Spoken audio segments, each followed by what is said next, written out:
that very little whiskey would be found in the city, as by the order of the mayor, casks were emptied yesterday evening in the streets, and whiskey flowed like water through the gutters. But the rabble had managed to find more secreted in the burning shops and bore it away in pitchers and buckets.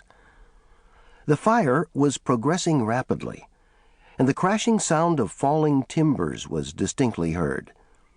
Dr. Reed's church was blazing. The War Department was falling down. Burning papers were being wafted about the streets. The commissary department, with our desks and papers, was consumed already. Warwick and Barksdale's Mall was sending its flames to the sky. Carey and Main Street seemed doomed throughout. Bank Street was beginning to burn. Almost every house is guarded. The moon is shining brightly on our captivity. God guide and watch over us. Richmond was still burning when Mrs. McGuire closed her diary on April 3rd, 1865. Was Grant coming? Was it Sherman? Sheridan? Had damn Yankees set the fires? Many Richmondites heard rumors that they had.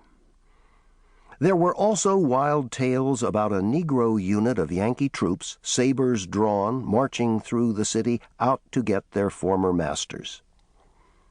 There were even rumors that Chimborazo Hospital, the world's largest, had been set afire by Yankee incendiaries.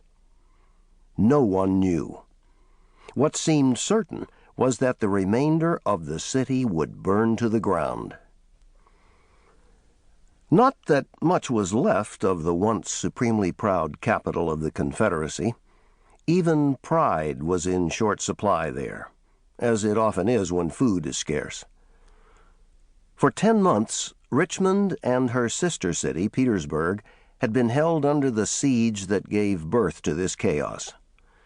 During the preceding summer alone, some 800 homes in the area had been damaged by stray shells from the Union lines. "The wolf is at the door here," Richmondite Jack Middleton had recently written to his friend, the constant diarist Mary Chestnut, in Charleston, South Carolina. "We dread starvation far more than we do Grant or Sherman. Famine, that is the word now." The wolf had been at Richmond's door since about a year before, in early 1864. When General Ulysses S. Grant took charge of all Union forces. Today, General Robert E. Lee had begun his hasty retreat along the Appomattox River, leaving the city defenseless, and Grant was already hot on his heels, far from the streets of Richmond. Appomattox, a word the nation was just beginning to define.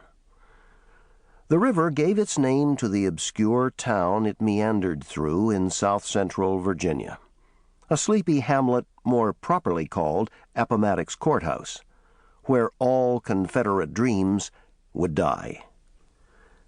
Appomattox itself would become a synonym for surrender, or for victory, or for reconciliation, depending on who pronounced it.